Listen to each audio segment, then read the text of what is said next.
Hi, I'm Eden, and I'm at Happendance with Lauren and Theresa.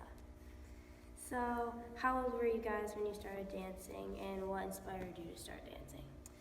I was 3 years old when my mom put me in creative movement classes at our library.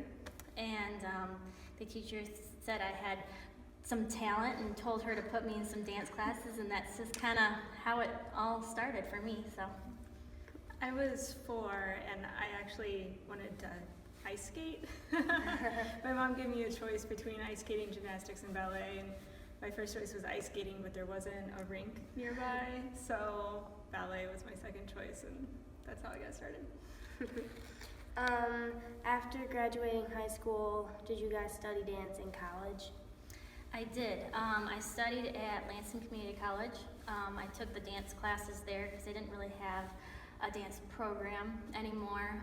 So I took the classes while I was getting my graphic design degree.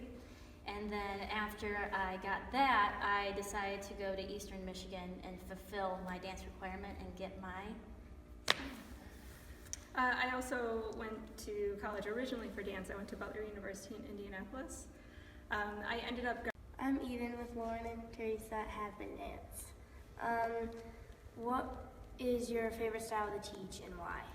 Oh, that's a really hard question. I'd have to say it's between modern and like contemporary jazz. I think contemporary jazz is my bread and butter. It's like where my soul is just really in it and I love it. But modern is kind of like the fundamental that I spent most of the time with. Even though I started with ballet, I was very heavy ballet growing up, and I just kind of shifted after college. And so, yeah, I'd have to say I'm just half and half. I teach ballet here at Happendance, and I guess I prefer teaching ballet now. I think several years ago I would not have given you that same answer. I think I've sort of come full circle because I grew up really concentrating in ballet, but then decided I wanted to be a modern dancer, and now I've sort of come back around to ballet again.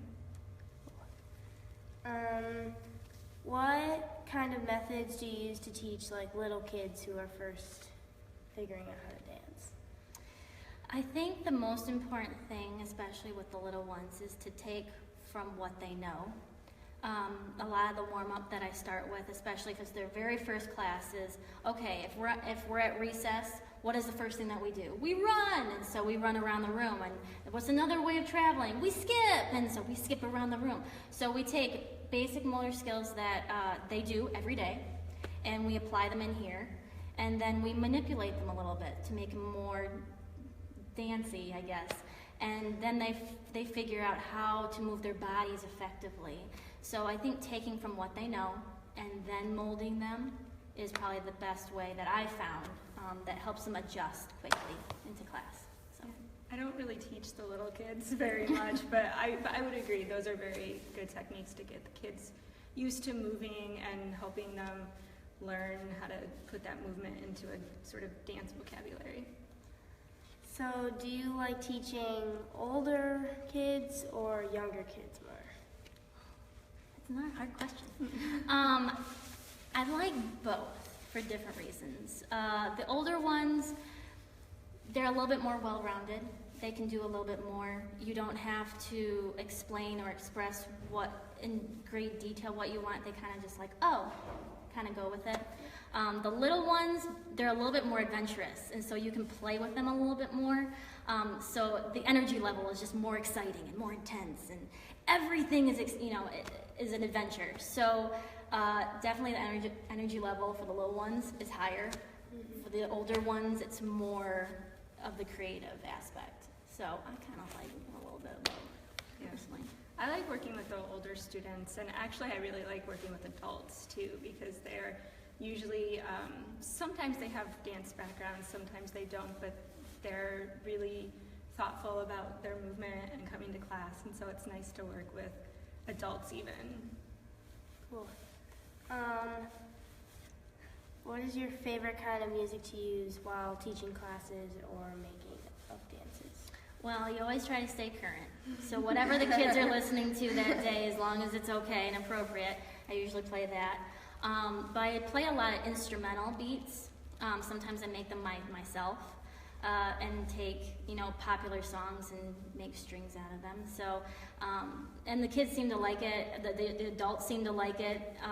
And so and I try to have a large range of everything, even the oldies, so that everybody feels comfortable when they're in class and they enjoy what they're listening to. Because I feel if they're enjoying what they're listening to, then their movement is going to express that as well.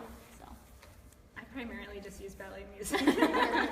Like during like Nutcracker season, there's some CDs that have the Nutcracker music set to, like different like tendus or dégagés during class. So like I try to bring that in sometimes.